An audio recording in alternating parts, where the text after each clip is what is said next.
evaluation? That is correct.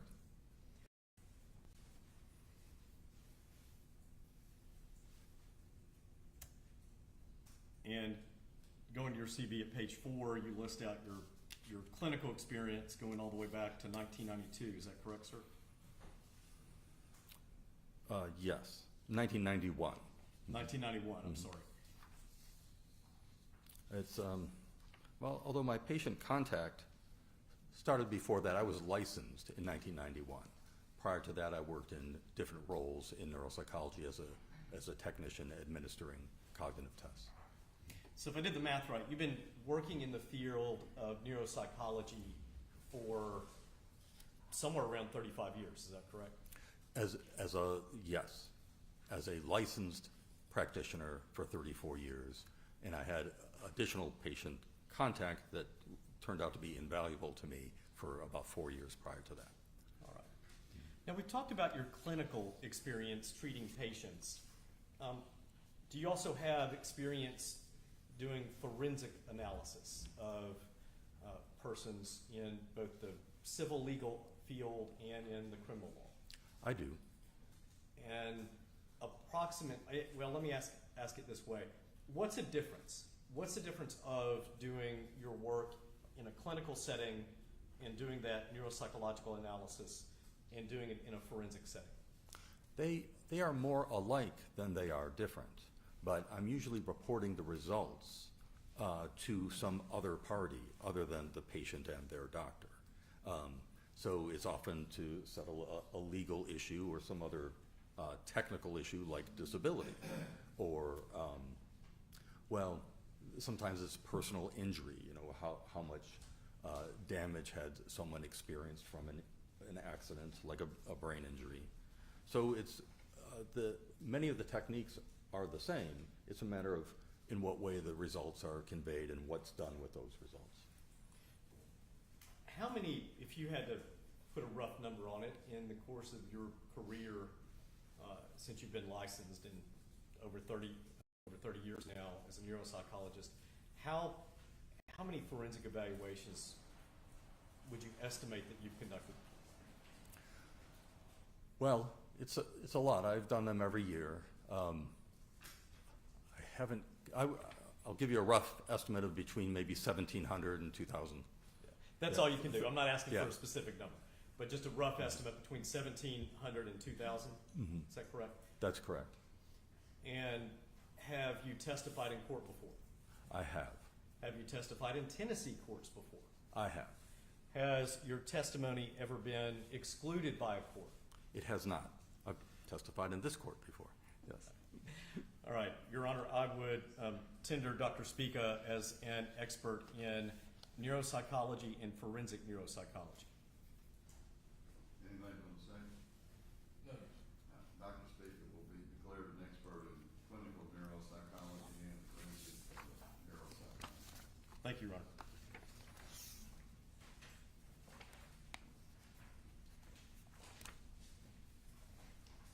Approach the witness, Your Honor.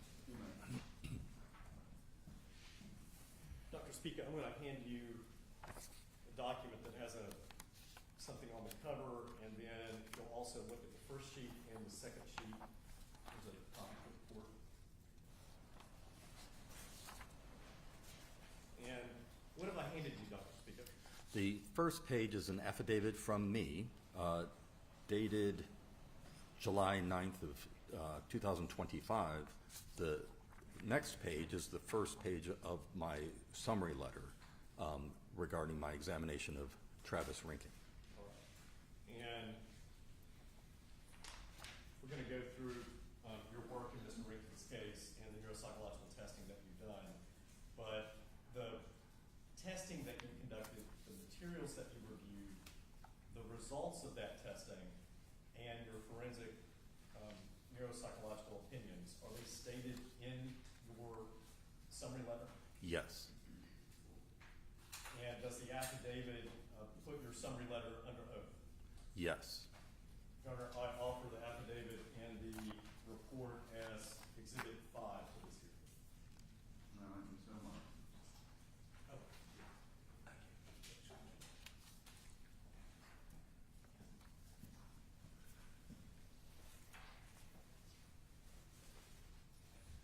Doctor, I'm going to go to Exhibit 5 now, and I've got it displayed up on the screen. You've got it in front of you. And I'm going to go past your affidavit and go to the first page of your letter.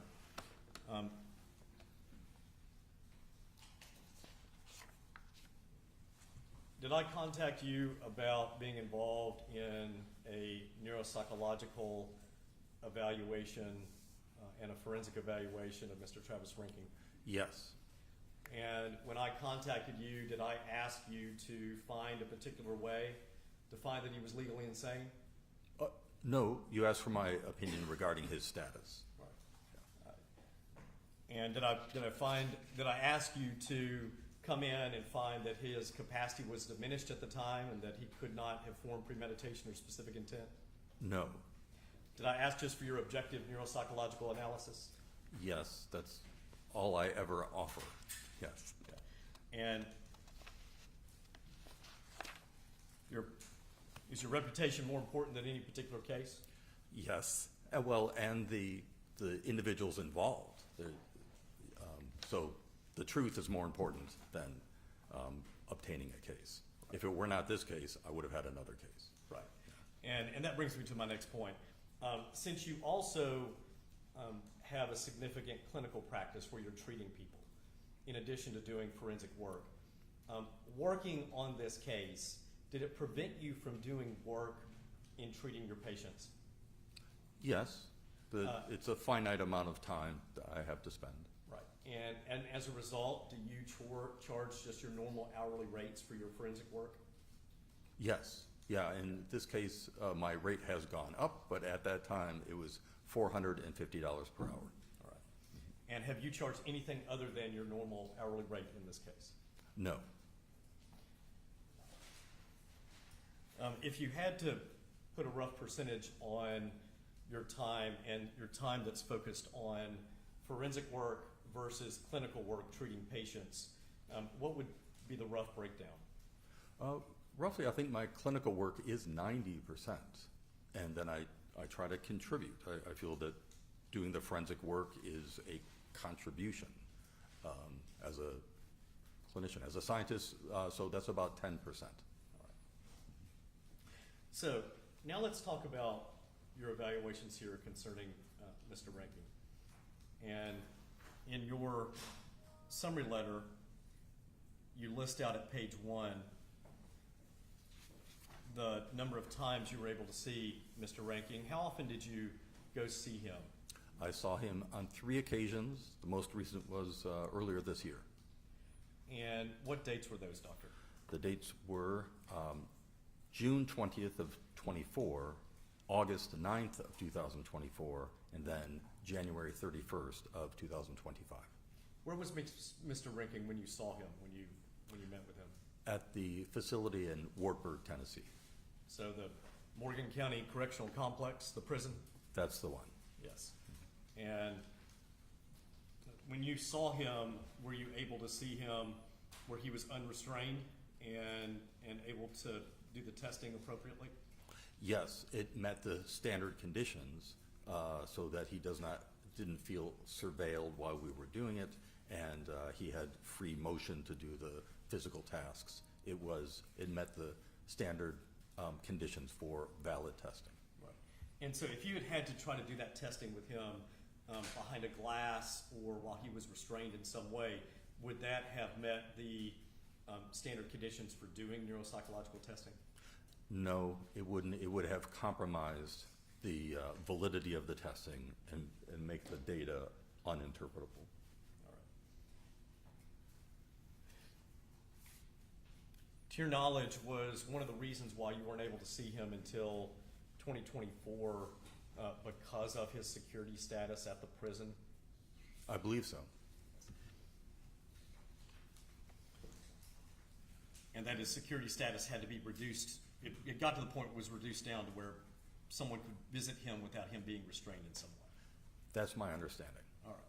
So your report at page 1 lists a lot of tests. Is that accurate, Doctor?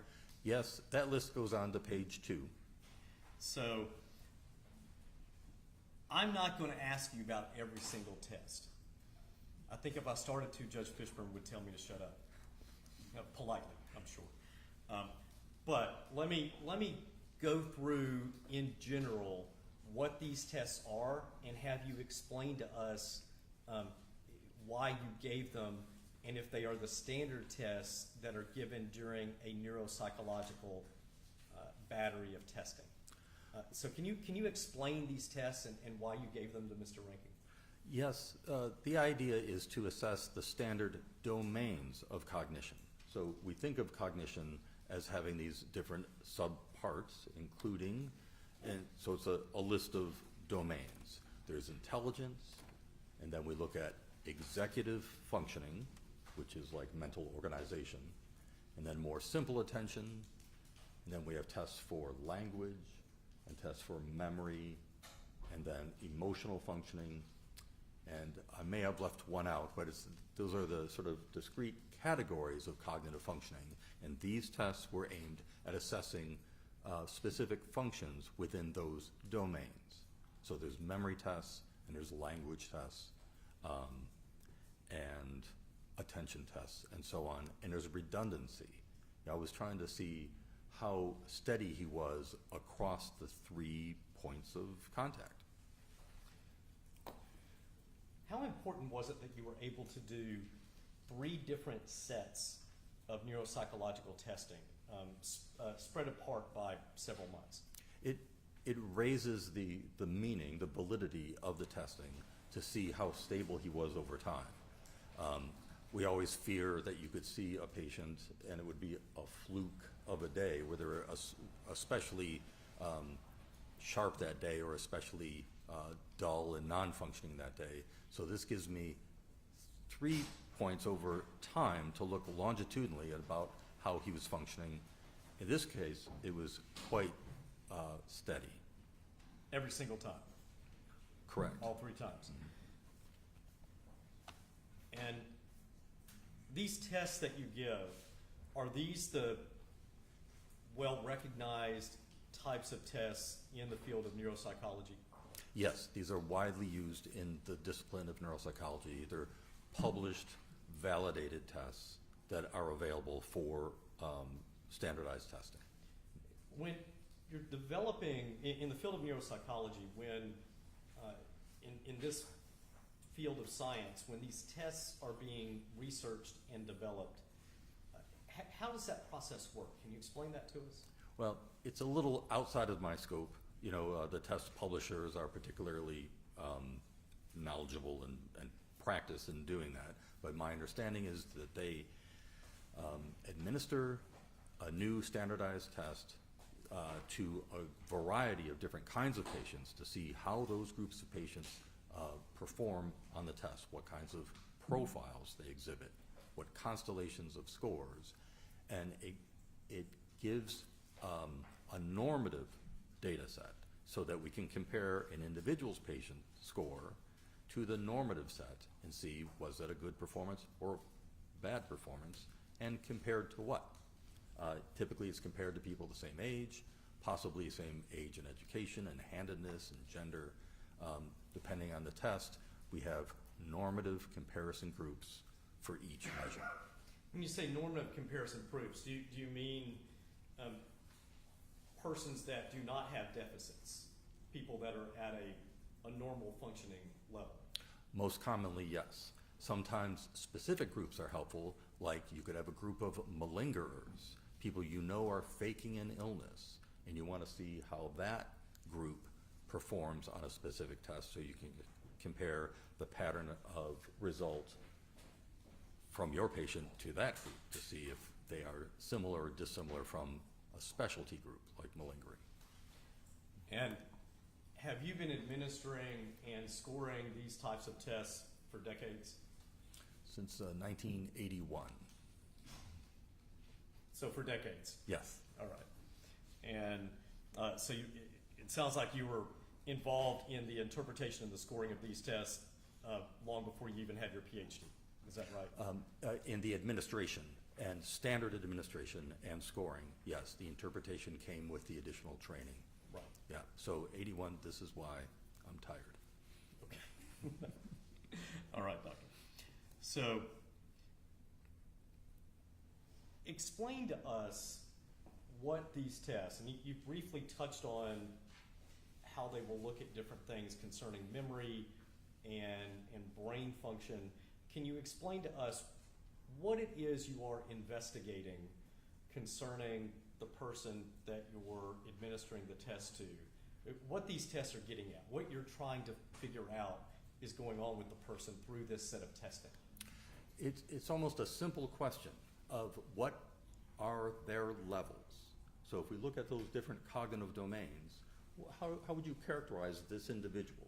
Do they have a normal profile across the domains? So they're, like most people, pretty evenly, perform pretty evenly across memory and language and intelligence? Or do they have some focal deficits that are pathological, that are due to some insult to the brain or some other process such as, well, I guess they're all insults to the brain, but like toxic exposure, things like that. So the task is to get their profile. What are their levels in the cognitive domains? Are you attempting to ascertain whether or not their brain functions in a normal way, in an optimal way, high above normal, or whether or not it poorly functions in certain areas? Is that what you're ultimately trying to do? That's right. The territories of the brain mediate different functions. So a person can have malfunction in some territory of the brain, and that will show up in the neuropsychological testing because those aspects of cognitive functioning, that domain, like memory, is known to be associated with a certain region of the brain. And if they have a focal deficit in that function, is likely that they have a focal problem physically in that area of the brain. It may not be imageable, meaning like on a scan, but there can be, like an epilepsy, all the tissue is there, but it's not functioning correctly in the temporal lobes, for example. That's a common epilepsy, temporal lobe epilepsy.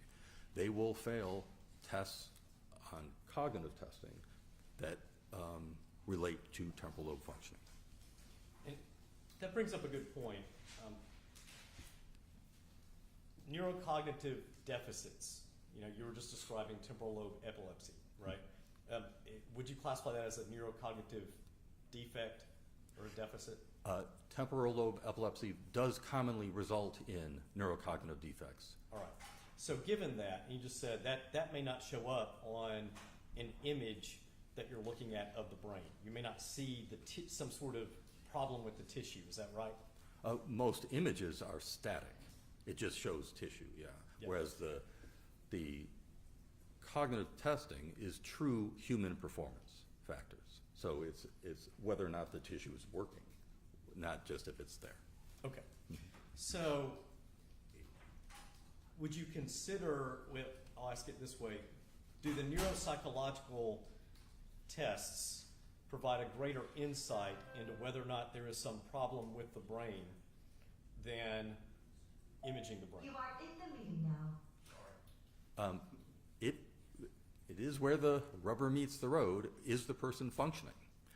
It's possible to have, and we often found, like at the University of Tennessee, people would have abnormal images.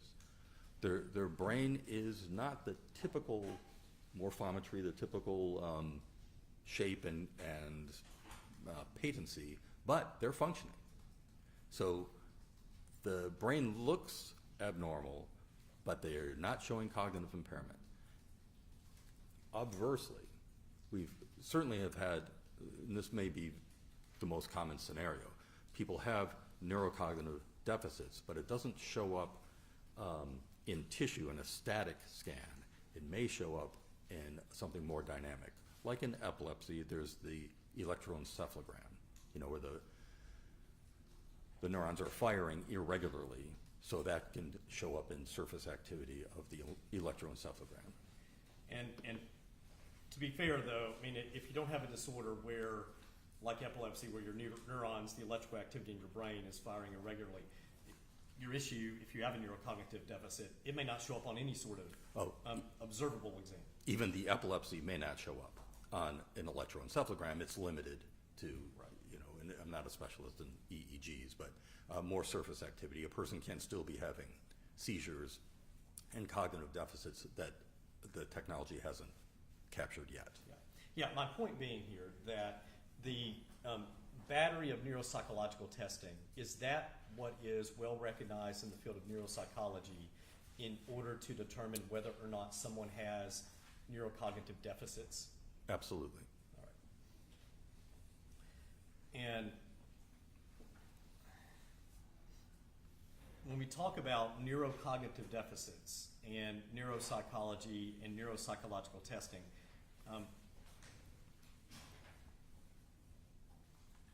I want to make certain that I understand this. How is that different from testing that maybe a clinical psychologist may give to someone?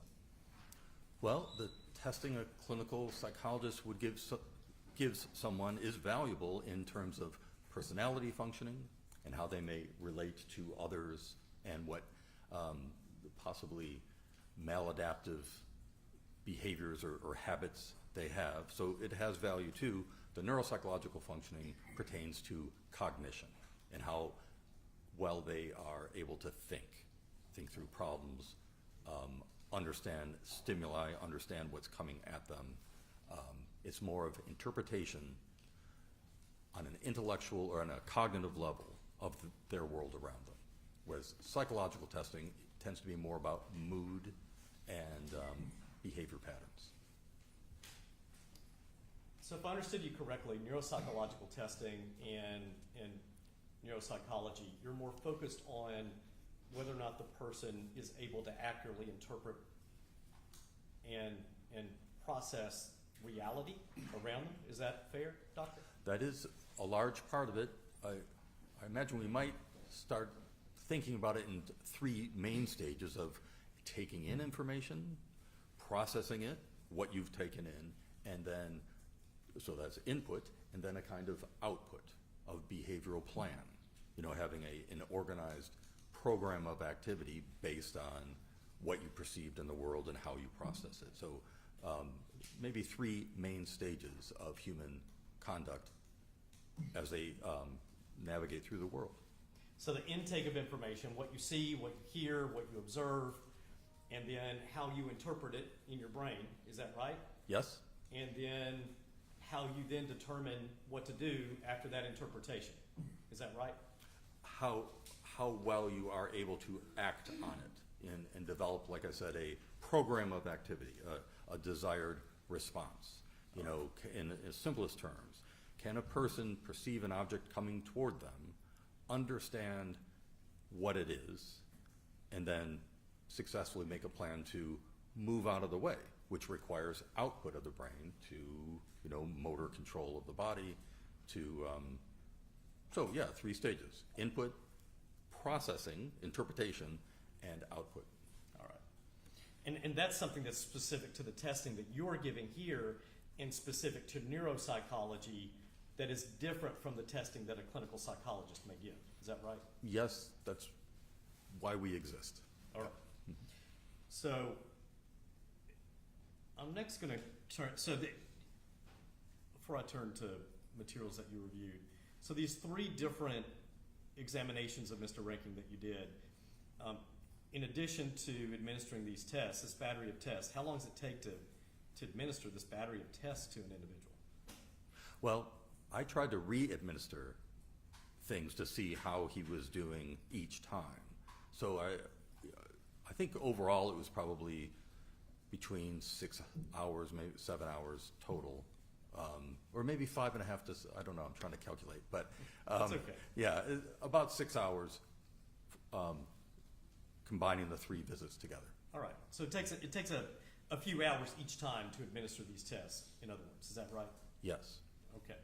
And so in addition to administering the tests, did you also conduct a clinical interview of Mr. Reinking? I did.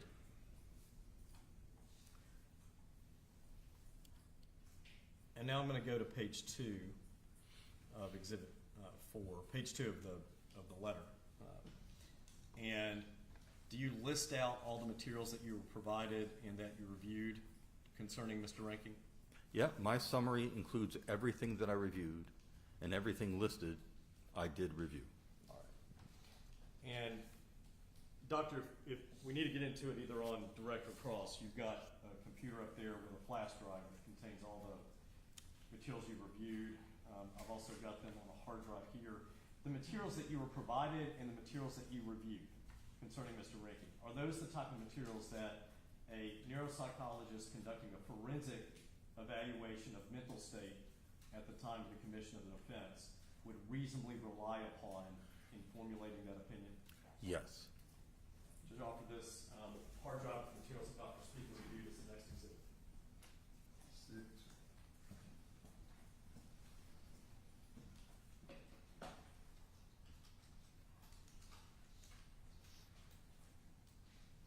Now, turning to what you reviewed, Dr. Speaker, obviously you were provided a copy of the indictment in this case, charging Mr. Reinking with several counts of homicide and attempted homicide, correct? Yes. Okay.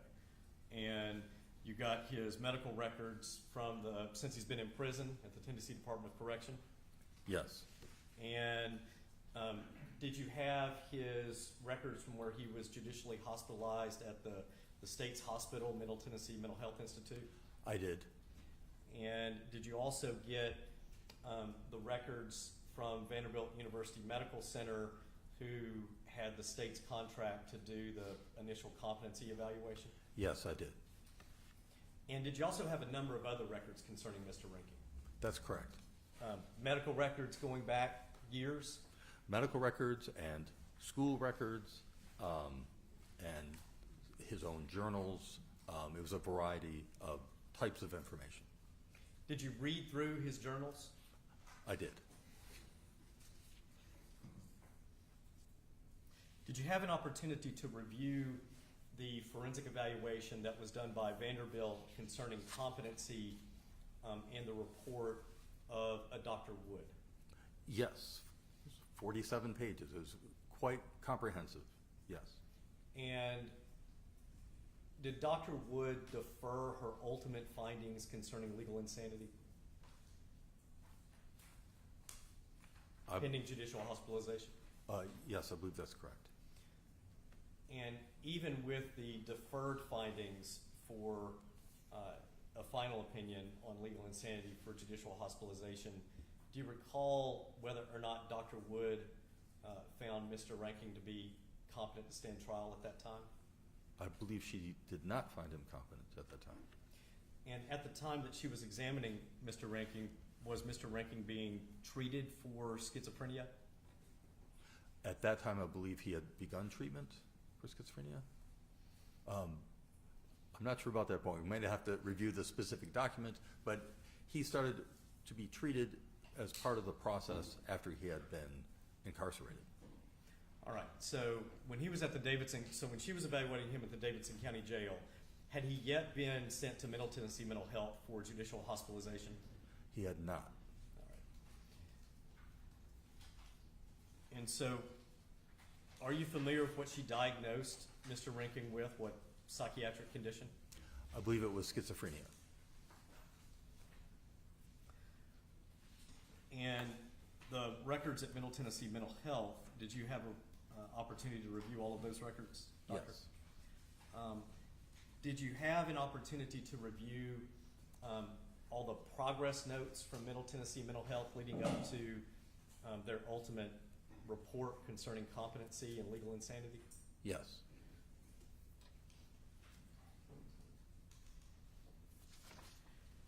And ultimately, do you recall what the finding was of the state's forensic psychiatric hospital, Middle Tennessee Mental Health, concerning Mr. Reinking? I believe it corroborated schizophrenia. And after they said they had restored him to competency, do you recall any findings that the state psychiatric hospital found concerning, or opinions that they had concerning whether he was legally insane at the time of the commission of the offenses? I believe the opinion was he wasn't able to appreciate the wrongfulness of his actions. As a result of a severe mental disease? Yes. And what was that severe mental disease? It was delusions related to schizophrenia. All right. So did you have an opportunity to read the trial testimony of Dr. Rena Eisen and Dr. Mary Elizabeth Wood as well in Mr. Reinking's trial? Yes. And of course, I won't go through all the other things that you reviewed, but are they listed there in your letter? They are. All right. And in the course of your clinical interviews of Mr. Reinking himself, what did you learn? Well, I learned that he had been diagnosed as part of the judicial hospitalization with schizophrenia. He disagreed with that diagnosis. He thought he had a form of autism instead, and he believes he has no problems with reality testing. I learned that he has one thing that interested me very much is he had a history of head injury. He had a head injury with loss of consciousness at age 9 and another one at age 10, which raised my concern about his cognition. I learned that he was homeschooled for a portion of his education, and that he suffered very durable delusions since approximately 2015. And by the time I saw him, he still believed in those delusions. Each time I saw him, he was hanging on to the delusions that he was being persecuted. Persecuted by whom? Well, persecuted by a kind of unknown group of individuals that are reaching him through his computer and through, he has ideas of reference, meaning delusions of reference, meaning that he interprets things that he encounters as having special meaning for him, that people are conveying signs to him about something personal. So he believed that the celebrity Taylor Swift was, with whom he had had a romantic relationship in his delusion, had kind of become mean to him and was persecuting him. And he also thought that people were entering his apartment, including a person who came in and said, what if I kill you, and left. So it's a group of people he had difficulty identifying beyond the celebrities he named, but there was more than Taylor Swift. You talk about the CIA agents that were out to kill him or get him? CIA agents, FBI agents, some race of aliens. It was, in a way, typical psychotic delusional content. Even when you were meeting with him, did he believe that he was somehow married to Taylor Swift? Yes. Does he believe he also was married to some sort of alien wife or wives?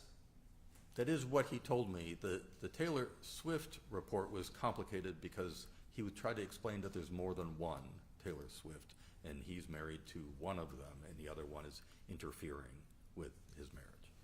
All right. So obviously you've got Mr. Reinking's records while he's in prison at the Department of Correction, and are they treating him for schizophrenia at the Department of Correction? Yes. Did they diagnose him, the medical providers in the Department of Corrections in the prison, did they also independently diagnose him with schizophrenia? They did. And what are they treating? How are they treating him? Are they giving him medication? They're using an antipsychotic that is used with patients who suffer from schizophrenia. So even while he's on this antipsychotic, is he still psychotic? Yes. In your opinion, is it a low dose or should it be medicated differently? Well, I want to stay within my scope of expertise rather than psychiatry, but I can tell you from my experience that people who continue to have durable delusions while on Zyprexa, his medication, That's a rough index of how severe his disease is, that even with treatment, it hasn't, it may have improved his functioning to some extent, but it has not removed his delusional thinking. So let me break that down for a second. What's the name of the medication that he's on in prison right now? When I saw him, Zyprexa. Zyprexa, and it's an antipsychotic. Correct. And the even while he's on Zyprexa, he's still psychotic, right? That's right, and that, as I say, from experience, that is an indicator of how psychotic how severe his psychosis is. And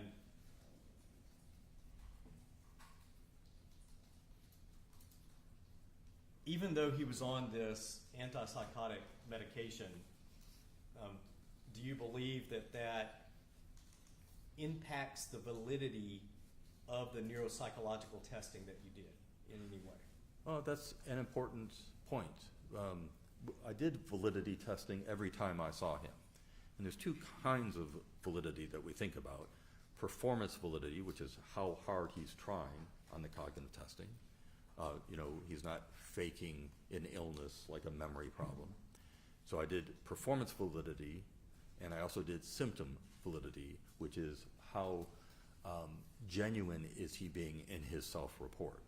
Is he trying to simulate a person with psychosis, or is he giving a credible self-reported experience of what he's going through? And he passed all validity testing.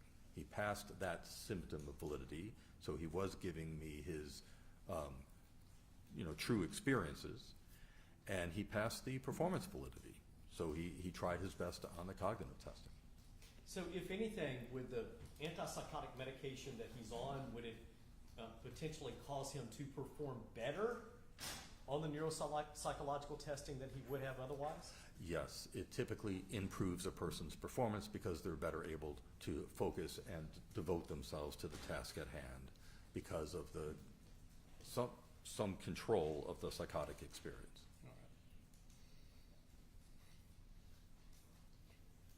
Let me, you've talked about the work that you did at the University of Tennessee, and so just because we're in Nashville, and let me ask you this, Doctor, do you also see patients in Nashville? I do now. I've recently partly relocated, so I'm sharing time in Knoxville and Nashville because of my wife's career. And so is it fair to say that your practice is in both Nashville and Knoxville? Yes. All right. When you kept talking about UT, I had to remember, we're in Nashville, I had to point out the Nashville connection. So let's go back now to the medication that he is on, and I want to make certain I understand this correctly. The neuropsychological battery of testing that you gave Mr. Reinking on 3 different dates, is it your opinion that if he had not been on the antipsychotic medication, he would have performed even more poorly on the neuropsychological testing?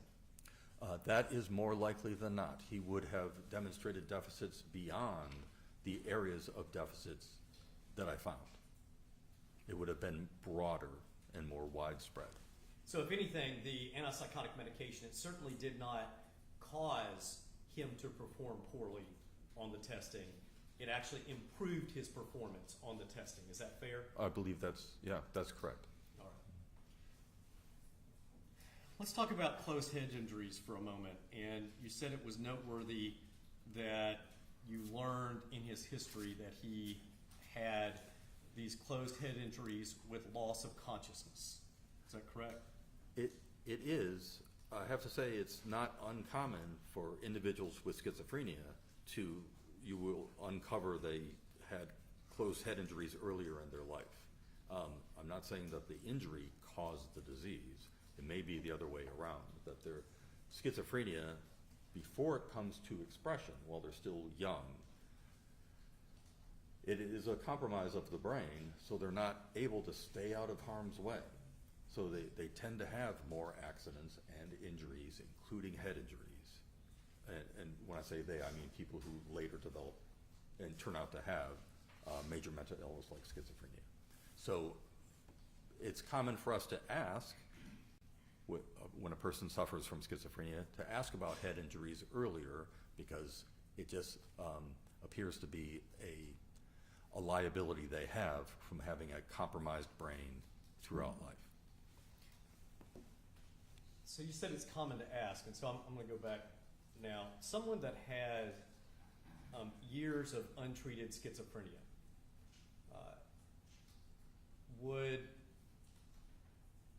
if you were investigating what was going on with their brain, and a lawyer consulted with you and said, this person, it's my understanding, I've got these reports from the state psychiatric hospital, from Vanderbilt, who has the state contract to do these evaluations in Davidson County, and they say he's got schizophrenia, and someone would come to you, doctor, and said, how should I investigate that? Are there, how is the schizophrenia years untreated potentially going to impact their brain? Well, the disease itself is believed, and again, I don't want to talk outside of my scope. There are people who devote their careers to studying the long-term effects on the brain of schizophrenia, but the common thinking now is that it causes... Witnesses just said that this is beyond his scope of understanding, so this would be improper opinion testimony for him to give. He's been qualified as an expert in forensic neuropsychology and in neuropsychology. I asked him about the long-term effects of schizophrenia on the brain, while he said that he doesn't devote all of his time just to long-term effects of schizophrenia on the brain. He can certainly talk about the long-term effect of schizophrenia on the brain. If it causes neurocognitive deficits, that's in his wheelhouse. I'm going to overrule. I don't think he's giving an opinion. He's just about ready to testify what the common what signs or the studies are showing. Not asking opinion how that works or anything, just that seems to be the common literature on the topic. Thank you, Your Honor. You may answer, Dr. Speaker.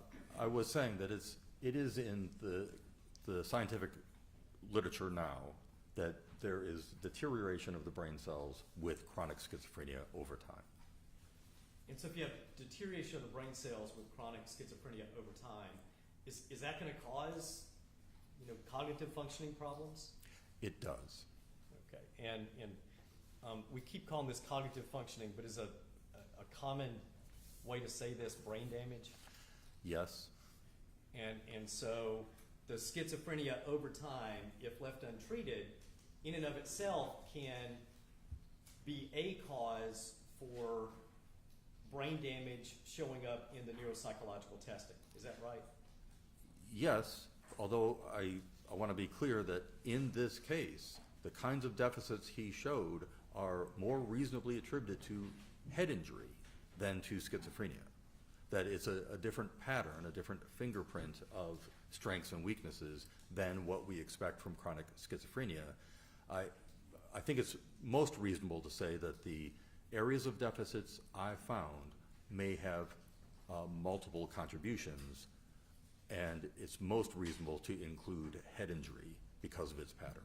Because of the pattern here. Did you see in the records, you talk about the close head injury, or in his interview with you, that one was, I'm looking at your report at page 3, but you say that one was a dirt bike accident at age 9 and flipping a go-kart at age 10. And the loss of consciousness, it's more than just falling off a bike. Is the issue here the loss of consciousness at that age? Yeah, it is a signal that the brain receives such an impact, absorbs so much energy that it malfunctioned. There's it one. Shuts down? Correct. Is that a fair way to say that? Yes. Okay. Go ahead. I didn't mean to talk about it. You may find in the records as well, his parents were concerned about a fall he had earlier than that at age 3. He fell out of a cart, and they didn't take him for any medical attention, if I understand the record correctly. But it's a third opportunity for brain damage. Did you see in the records a fight that he got got into at work where he got a severe injury to his back. Apparently a coworker had assaulted him. Did you see that, Doctor? I did, and it was severe enough for him to not work for several weeks. All right. And so in addition to just these injuries that you were able to see in the records and in your clinical interviews, someone that has schizophrenia, could there have been, or is it likely that there are other close hit injuries that Mr. Reinking has suffered that we just don't know about? That's very likely. Given what you said about people who are either younger and are going to develop a severe mental illness like schizophrenia, or after it's already developed. Is that right? That's right. It appears that they're not able to get out of harm's way as well as people who never do develop schizophrenia. And does that have to do with just their inability to effectively process reality around them? I believe it is a perceptual, well, maybe it's including all three of those things I mentioned earlier. Accurately perceiving things such as a threat or a moving object, accurately perceiving that, as well as efficiently processing what that threat is and the likelihood that it's going to result in some kind of harm, and then the third step of developing a program of activity to get out of the way. So in addition to all the records you reviewed, your clinical interviews of Mr. Reinking, and the testing that you did to ascertain whether or not he was malingering, making things up, or really was poorly performing, at the end of the day, did you find whether or not Mr. Reinking had any neurocognitive deficits? I found he did have neurocognitive deficits. There were three main areas: processing speed, memory retrieval, and new learning. And I'd like to explain briefly the difference between memory and learning. Please do so. Memory is our way to assess a person's ability to take in information that they heard a single time. So there's tests where we read a paragraph story and ask for them to repeat the story, or some other single exposure of information, and what did they remember? New learning is repeated trials. Can they gain from experience? Like a learning curve, you know, how a person may perform low and then improve with every repeated trial, exposure. So there are slightly different brain functions. He had deficits in both, as well as the processing speed deficit. So let me break this down a little bit. I want to focus on processing speed for a moment. And I'm looking at the summary of your results at page 3 and near the bottom where you said specifically the findings revealed the following severe impairments, and you list processing speed, symbol digit modalities, test oral second percentile. What does that mean? What does second percentile mean? Explain what you mean there. Percentile refers back to something we talked about earlier of normative data sets. So compared to the normal population, his speed on that test was at the second percentile, meaning 98% of the population perform better than he does. So that's a severe impairment. And would you classify that as a severe mental defect? Defect, correct, because it won't change over time like a disease. It will remain a static defect. It did remain a static defect across the 3 appointments I had with him. So this may be an oversimplification, doctor, but correct me if I'm wrong here. If thinking about a severe mental disease in the way that you just described it, that could be something that, for example, like schizophrenia, you can treat with medication. Is that right?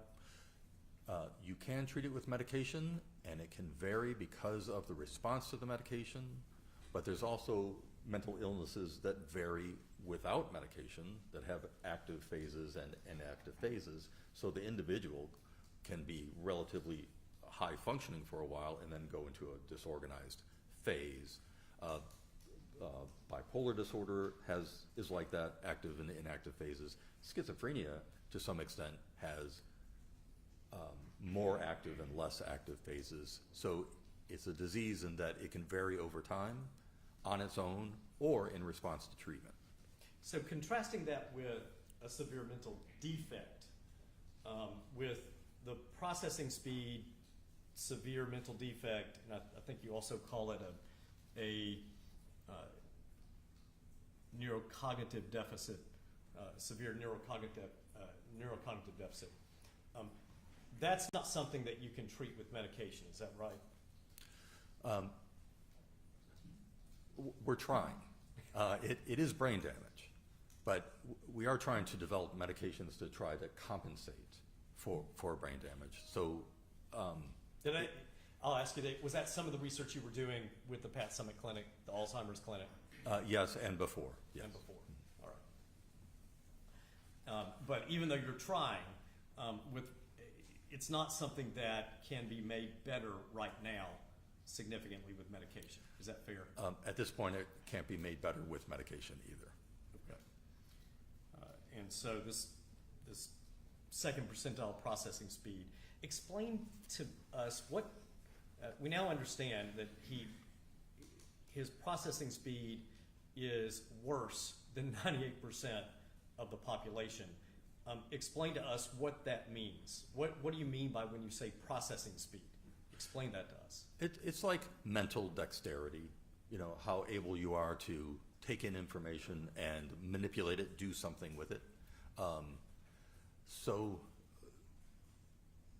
To think through a problem quickly, to cope with your environment in a quick way, especially like under pressure.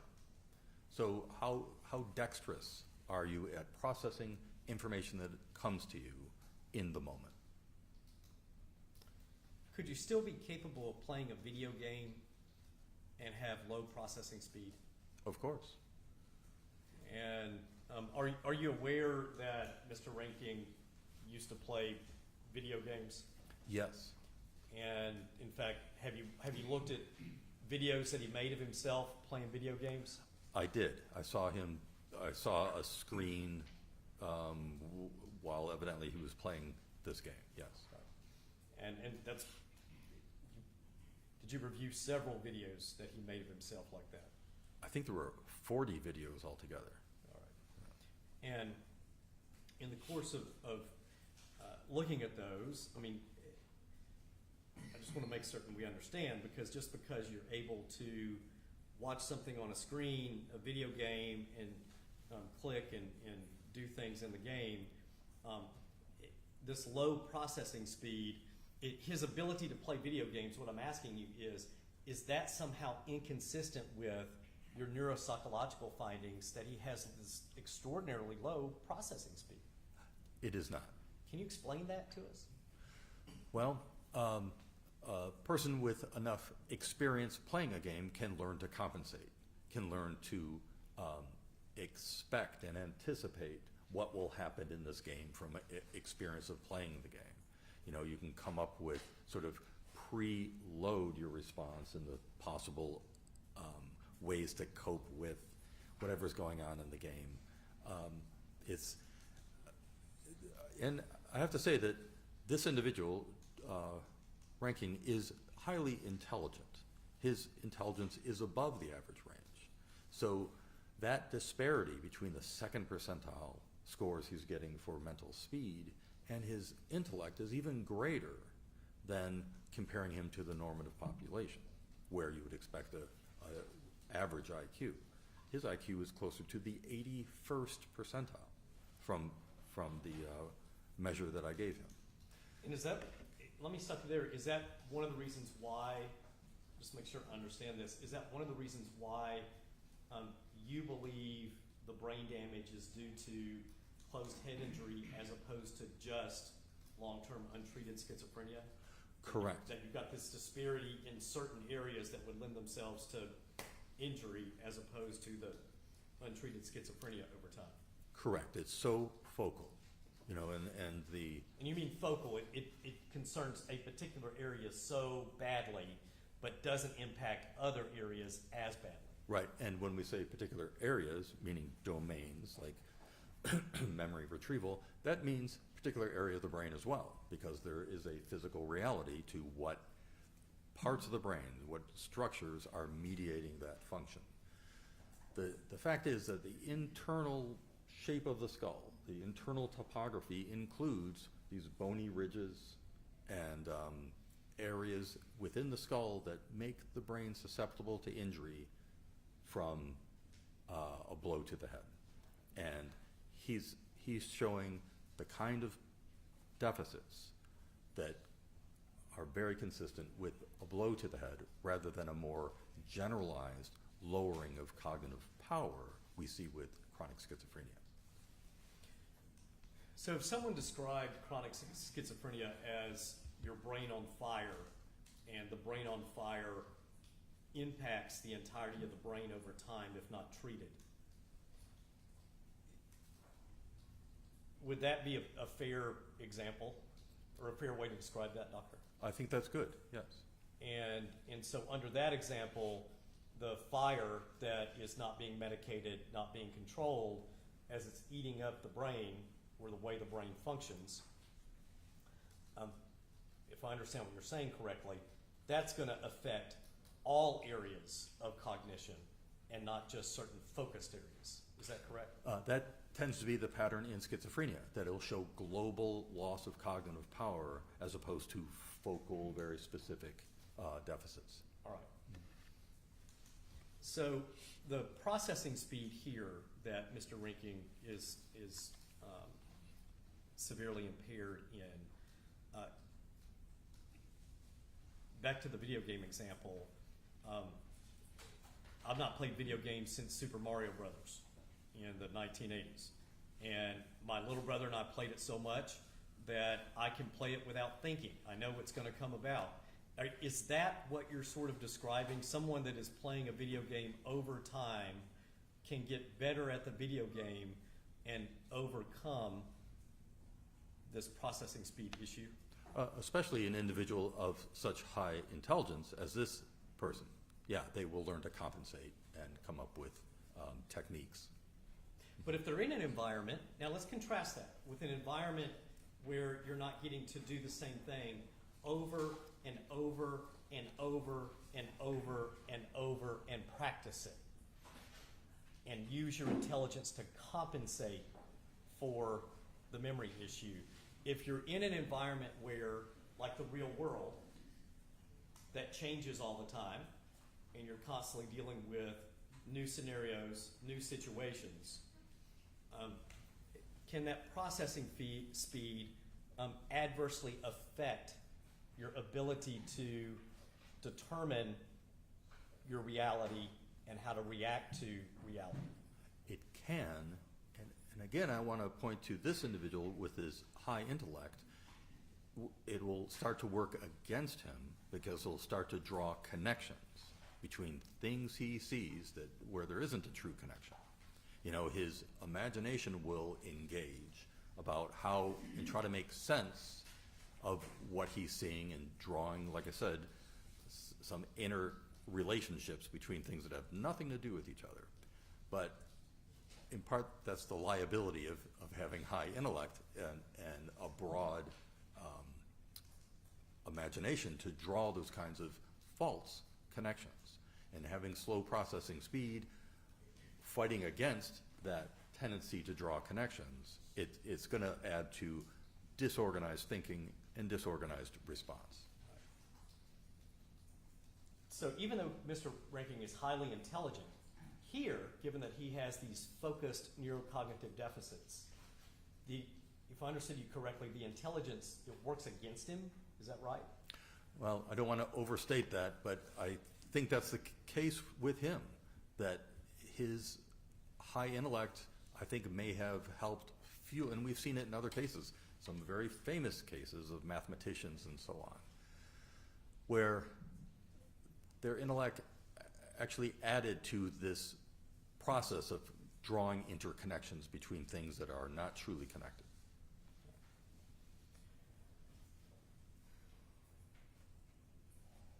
So with respect to processing speed, is that how quickly you're able to interpret information that's coming into your brain? I think it's probably each of those three stages we described. Okay. Interpreting, well, receiving, interpreting it, and developing an output. It may not be as much of a liability as the other deficits that I found, but it doesn't help. So now let me go to memory retrieval, and that's number 2 that you have here, and you've got listed logical memory 2, second percentile. We know what second percentile now means. It means that he's worse in this area than 98% of the other population. Is that right? Correct. Okay, what do you mean by memory retrieval, logical memory 2? What is that? Logical memory is just the name of a test. Just the name of the Yeah. test. So memory retrieval. What describe this second percentile severe neurocognitive deficit that you found? Memory retrieval is a separate process than memory encoding. So memory encoding is, if you think of maybe a warehouse and you're putting furniture into the warehouse, that's the encoding. When you go back to the warehouse to pull it out, that's retrieval. So you can have a deficit in one without the other. Memory retrieval deficit is similar to knowing someone else's name, but not until they walk away. You know, it was there, but you weren't able to retrieve it. You weren't able to pull it up when you wanted to. It's a kind of chaotic process of trying to draw up from your memory stores the correct information. And that in and of itself, you say chaotic. What do you mean by that, this chaos that this causes in the brain? Well, with this individual, like I gave him a list of words and asked him to say back the list. He would say words that were not on the list, but were a strange combination of 2 of the words. It's wrong. It's chaotic, but it's an error in drawing up the memory from his memory store. It's an error in retrieval. So if one word was market and the other package, he said packet. You know, and he did this a lot, combining words incorrectly when he attempted to draw them out. And let me go to number 3.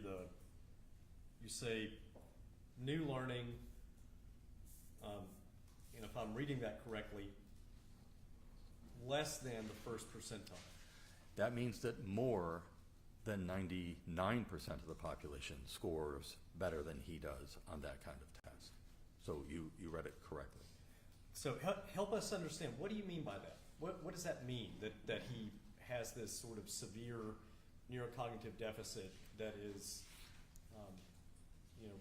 in the lower, less than 1% of the population in new learning? What does that mean? Well, as I say, it's a severe mental defect. He had difficulty with that deficit, difficulty in gaining from experience. He couldn't learn more information. It was like a limited capacity, and he had difficulty expanding his capacity. In one test, I asked him to remember a series of things, maybe 12 things. He remembered 5 the first time, 6 the second time, which is not much gain, 6 the third time, which is no gain, and it puts him in the severely impaired range for that third trial, as well as for all 3 trials combined. There's different ways to analyze the output. But he had difficulty gaining information. He couldn't acquire new information very well without a great deal of distortion. So someone who is now also suffering from schizophrenia and all that entails, and I'm going to ask you about that in a moment. If you're also severely impaired in the way in which you would be able to acquire and learn from information, is it going to make someone more rigid in their, for example, delusional beliefs even when confronted with new information, that those delusions aren't real. Possibly. It could affect that, right? I believe so. So,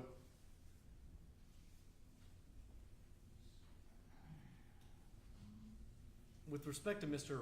Reinking's assertion that, no, I don't have schizophrenia, I don't have any of that stuff, I just have autism, did you form an opinion as to whether or not he really had autism? Well, I took the possibility seriously and assessed him for autism with various standardized tests, and also looked at his record, and I'm confident he does not have autism spectrum disorder. Did you see in the records where he was hospitalized in Illinois and also diagnosed with schizophrenia Correct, I did. and was having delusions about Taylor Swift and very similar to what he even still has today Yes, that was years earlier.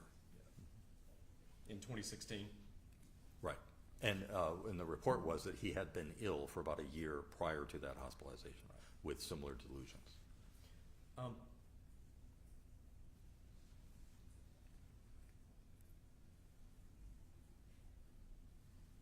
Let me ask you now about your other diagnosis, not just the neurocognitive deficits, but did you also diagnose Mr. Reinking with schizophrenia? I did. And Doctor, I'm gonna put up on the screen here.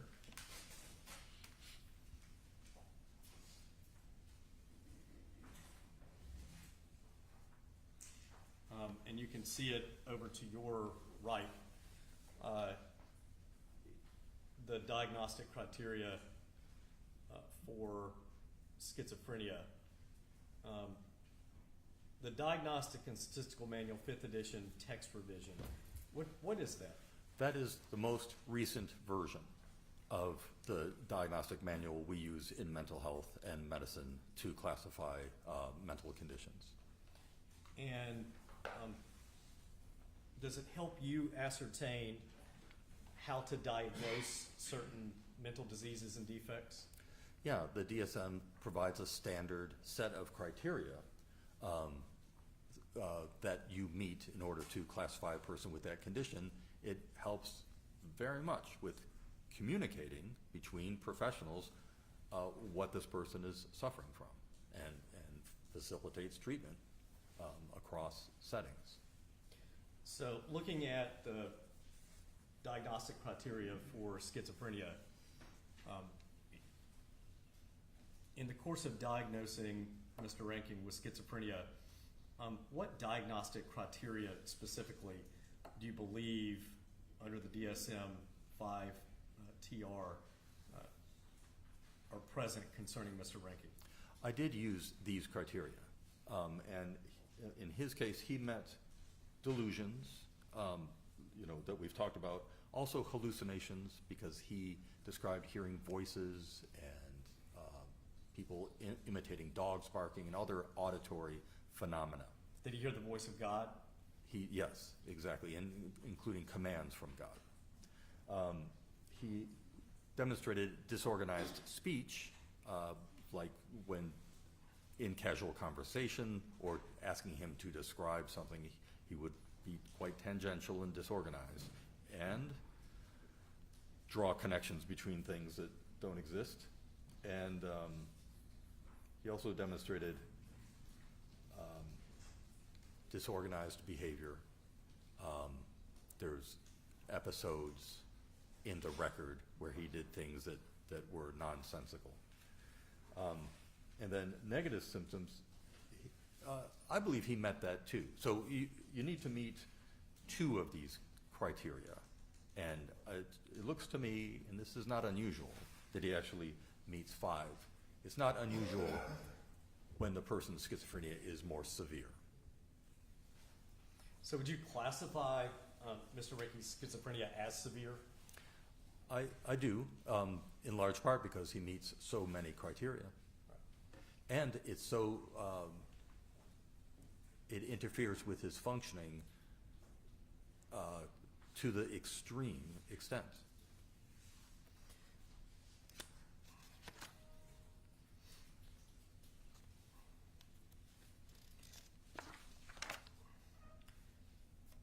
going to go to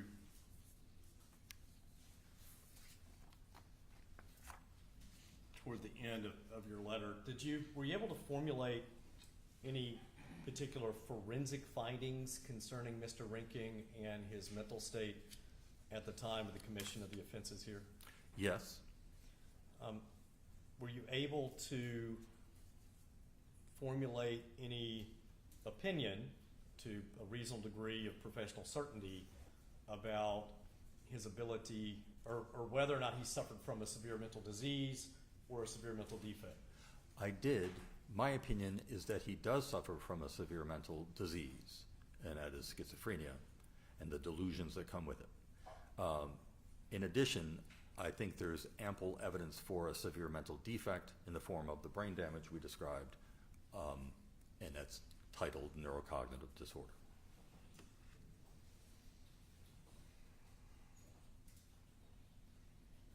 To your knowledge, when Mr. Reinking was tested by the state's hospital at Middle Tennessee Mental Health, or evaluated at Middle Tennessee Mental Health, or by the contract facility Vanderbilt, either time did you see that there was any neuropsychological testing done? I did not see that in the record. Right. And the type of evaluations that were done at Vanderbilt and Middle Tennessee Mental Health, did those include the type of testing that would lend itself to discover the brain damage that Mr. Reinking suffers from? No, I don't think so. It has other purposes. Would that be more personality-driven testing that was conducted? Correct. And more personality-driven testing that would be focused on the schizophrenia? That's right. All right. And so the fact that you are diagnosing Mr. Reinking with a severe mental defect, as far as you know, that's something new. It's new. I don't think it's inconsistent with any previous finding, Right. But it is an additional finding. I just don't think it would surprise any previous clinician. And what I mean by new is I'm not trying to say that it's new as of new right now. Do you believe to a reasonable degree of certainty that Mr. Reinking suffered from the brain damage, the neuropsychological problems, back in 2018 during the commission of the shootings? I do believe that to a reasonable degree of professional certainty, it was present. I was using new to mean I didn't see it appear in the record before I brought it up. But it's deficits that he probably had years before the expression of his schizophrenia.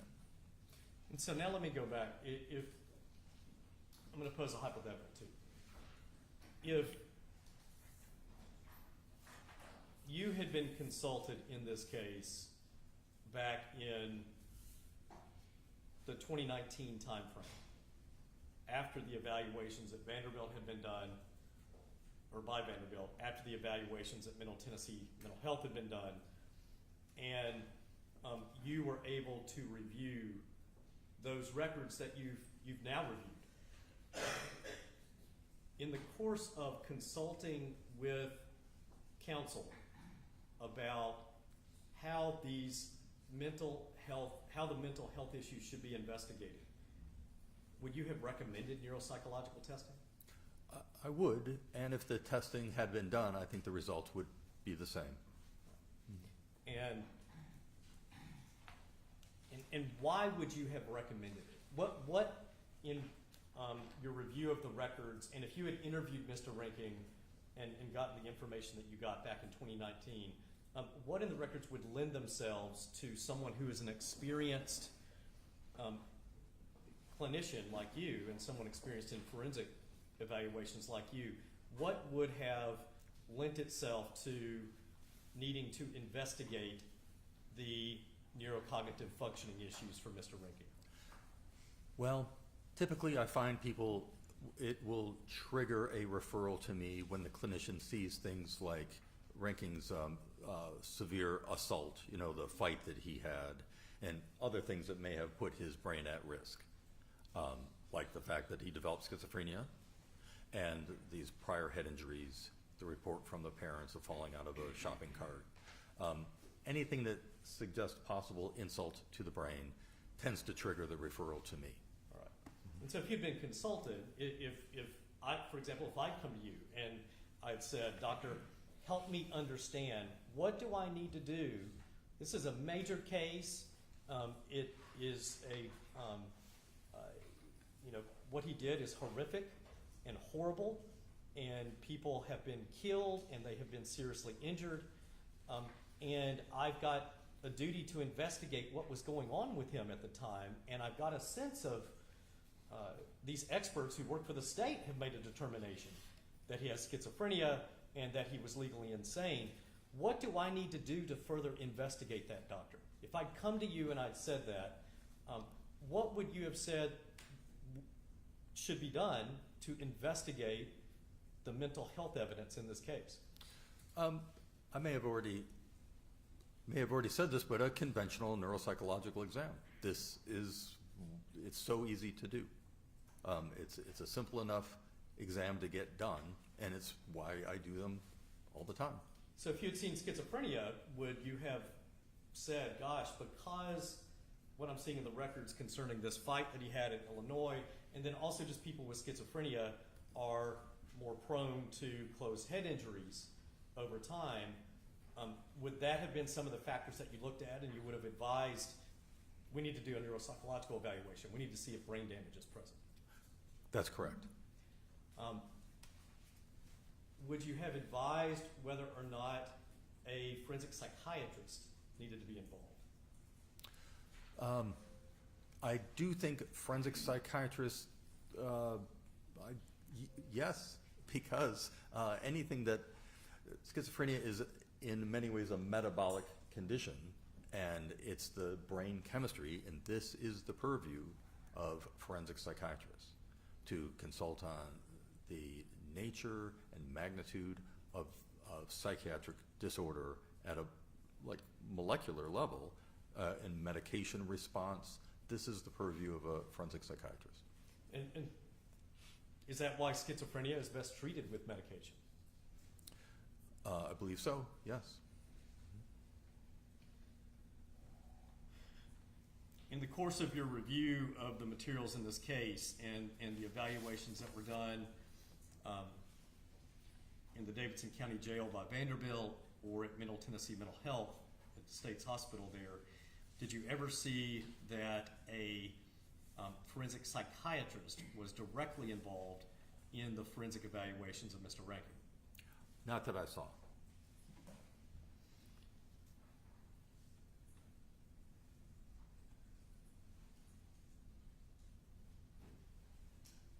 So you've said that you believe he was suffering from both a severe mental disease of the schizophrenia and a severe mental defect.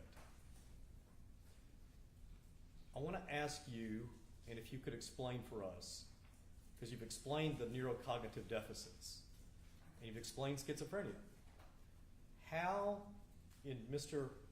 Reinking's mind, and in his mind specifically at the time of these shootings, how do those two illnesses interplay with each other? Well, it's more likely than not that the two conditions exacerbate each other, that they compound to make it very hard for him to make sense of the world around him and to develop a response that is reasonable. You know, to understand what he's doing, what the consequences are, and with whom he is dealing. So it's a chaotic mind